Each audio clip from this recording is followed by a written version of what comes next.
Fala pessoal, eu sou Mauro, economista do Porquê, e começa agora mais um episódio do Economista em Tudo.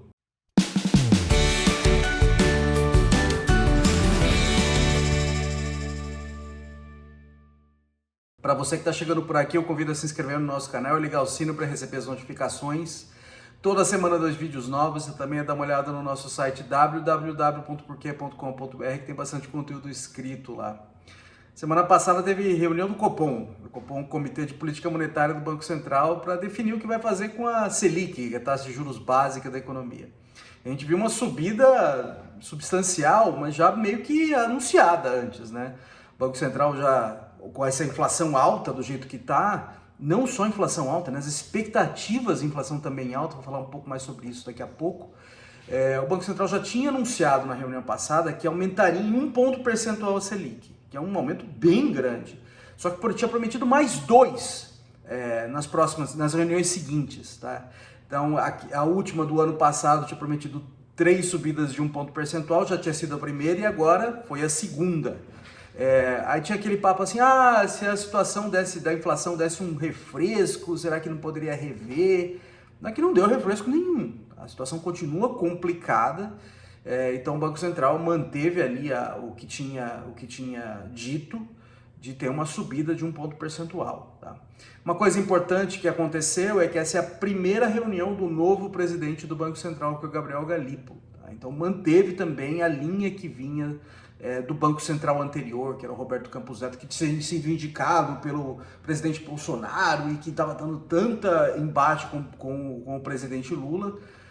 Então acho que a tendência, toda a tendência que já vinha se desenhando e que se confirmou agora é uma tendência de continuidade no Banco Central, que é uma coisa boa, né? Que é o Banco Central menos assim ligado à política e mais ligado à sua missão, que é manter a estabilidade de preços, que é manter essa inflação sob a meta, que está uma coisa bastante complicada. Essa mudança já era totalmente esperada, largamente esperada, como eu tinha dito antes, né? O Banco Central tinha prometido, se o cenário não mudasse da inflação, que iria fazer, o cenário da inflação não mudou, na verdade ele piorou. Então o que o Banco Central está dizendo no seu comunicado? Que acho que é mais importante a gente olhar para o comunicado agora do que do número em si, né? Dessa subida de 1 ponto percentual, e ela chegando a 13,25% agora, a Selic. Tá? Bom, primeiro, o cenário externo. Tá? O cenário externo está complicado, a gente teve a entrada nos Estados Unidos do presidente Trump, e toda essa promessa ali de aumento de tarifa. E essa promessa de aumento de tarifa, pelo menos nos primeiros dias, ela parecia que não ia acontecer, mas agora ela aconteceu de fato. Tá? Essa promessa de tarifas nos Estados Unidos também é algo que pressiona preços lá. Essas tarifas, o que é tarifa? Para começar, é uma coisa importante de explicar aqui, né? Tarifa é imposto sobre importação. Esse imposto sobre importação vai acabar sendo, em parte, repassado para os consumidores americanos, o que vai pressionar preços ali dos produtos finais, e o que dá uma pressão na inflação de curto prazo. Então o Fed, que é o Banco Central americano, ele vinha descendo a taxa de juros com a inflação dando um refresco lá, e a tendência é que essa queda diminua ou até pare. E o que aconteceu na última reunião do Fed, que foi a primeira da gestão Trump, foi que o Fed resolveu parar a queda de juros e manter a taxa de juros lá constante, parada. Tá? E uma taxa de juros mais alta nos Estados Unidos do que vinha se desenhando também significa uma dificuldade maior do Brasil manter a sua taxa de juros, descer a sua taxa de juros. Então isso tende a pressionar a taxa de juros para cima no Brasil. Tá? Então o cenário externo não está ajudando, e o porquê disso ocorre é a pressão no dólar. Tá? Então uma taxa de juros mais alta nos Estados Unidos também significa um dólar mais forte. Tá? E um dólar mais forte quer dizer um real relativamente mais fraco. Dólar caro encarece importações no Brasil, encarece também exportações, tudo ligado ao comércio internacional sobe. E isso tende também a pressionar a inflação aqui. Então é mais um canal ali para manter esse dólar alto, ainda que ele tenha dado um refresco recentemente, ele continua alto, e isso tende a pressionar a inflação aqui. Bom, olhando para o cenário interno ele está complicado, mas o cenário interno é o que importa mais aqui para a inflação, como a gente vinha falando recentemente, tá? Principalmente para o dólar e para a inflação. E o que a gente vê no Brasil é uma economia bastante aquecida.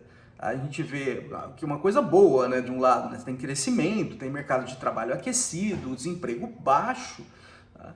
Mas é uma coisa que se repete no Brasil em vários episódios da nossa história recente. Tá? Não tem aquele... Você tem a economia crescendo, mas só que você não tem a oferta de bens e serviços acompanhando. Tá? A capacidade de produção da economia brasileira não vai junto. Aí a demanda cresce, só que a oferta não acompanha. E o que acontece quando isso vem? É uma economia aquecida e isso vai pressionar preços. Tá? Então vai puxar a inflação para cima. Então essa economia aquecida tende a puxar a inflação para cima e mantê-la alta. É o que a gente está observando. Tá? Então o Banco Central também está agindo para ir contra esse aquecimento, para desaquecer a economia e segurar o aumento de preços que vem acontecendo e que vem pressionando a inflação. Então esse é o primeiro motivo para aumentar a taxa de juros. Tá? O segundo motivo é o dólar. Essa economia, a economia aquecida, em parte, ela vem por causa da política fiscal. Tá? E a política fiscal, são as contas públicas. As contas públicas, o Banco Central meio que enxugando o gelo. Você tem a política fiscal empurrando a economia para frente, e o Banco Central meio que subindo os juros para contrabalançar isso. Tá? Então tem um pouco de enxugamento de gelo aí também por parte do Banco Central, tá? Na hora do combate à inflação, porque a política fiscal não está ajudando. E a política fiscal não ajudando, ela não ajuda também numa perspectiva de longo prazo, que acho que esse é a grande questão aqui. Tá? Numa perspectiva de longo prazo, situação frágil das contas do governo, indica também uma possibilidade lá no futuro do governo assim, partir para o desespero, ou não conseguir honrar seus compromissos, ter cenários que ele não consegue honrar seus compromissos, ou cenários que ele parte para o desespero e começa a se financiar com impressão de dinheiro, e isso significa inflação mais alta lá na frente. Tá? Essa fragilidade maior espanta recursos do país, recursos de estrangeiros do país. Tá? Isso pressiona o dólar também, o que de novo pressiona a inflação. Tá? Então o cenário interno ele vai ter essas duas coisas. Você tem a economia aquecida, tá? A política fiscal em parte botando mais fogo ainda na panela, e a política fiscal ela desarrumada no longo prazo, do jeito que tá nas contas públicas, tá? Esse é o grande rosto da economia brasileira, tá?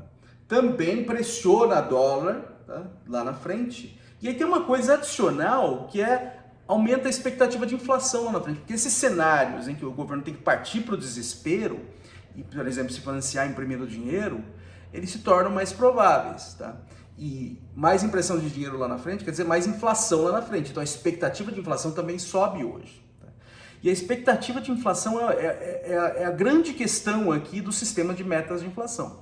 Então o Banco Central está num sistema de metas de inflação, em que ele recebe uma missão de manter a inflação dentro da meta. Tá? Qual que é a meta hoje? A meta é 3% ao ano, tá? Com 1,5% de tolerância para cima e para baixo. Tá? Então o Banco Central ele tem que tentar manter as expectativas nesse intervalo. Por quê? Porque se as expectativas elas sobem, ou seja, elas se desancoram, elas começam a fugir da meta, tá? Tem muita gente que está remarcando o preço hoje e o preço vai ficar parado durante um tempo. Por causa de contratos, por exemplo. Tá? Então, se essas pessoas começam a antever uma inflação mais alta, para o preço não ficar muito descolado, preços e salários também, tá? Para preços e salários também não ficarem muito descolados, ele tende a fazer reajustes mais altos hoje. Tá? Então, essa expectativa mais alta tende a contaminar a inflação já hoje. Então, manter as expectativas ancoradas é crucial para controlar a própria inflação, para limitar esses movimentos de preço. E o que a gente vê são expectativas totalmente fora disso hoje. Tá? Então, o Banco Central ele faz tomadas de informação junto ao mercado financeiro, consultorias econômicas, para ver o que está se esperando para a inflação ao longo dos próximos anos. Tá? E para 2025, que meramente começou, a expectativa de inflação está em 5,5% hoje. 5,5% é muito alto, está fora do intervalo de tolerância.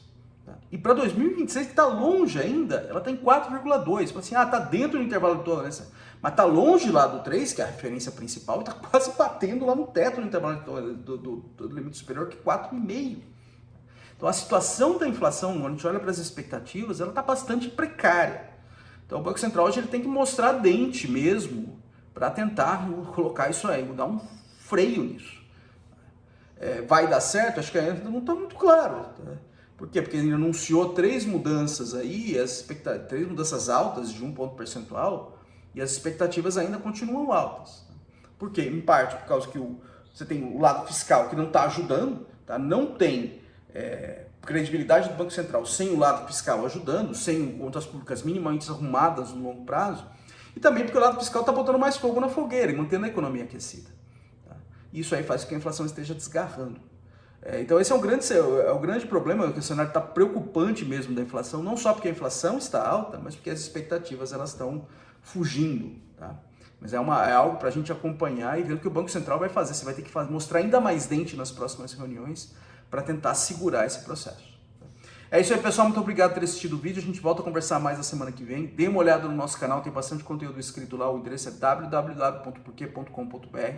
Você também está nas redes sociais, está aqui no YouTube, no Facebook, no Instagram e no Twitter. E é isso aí, até semana que vem. Um abraço.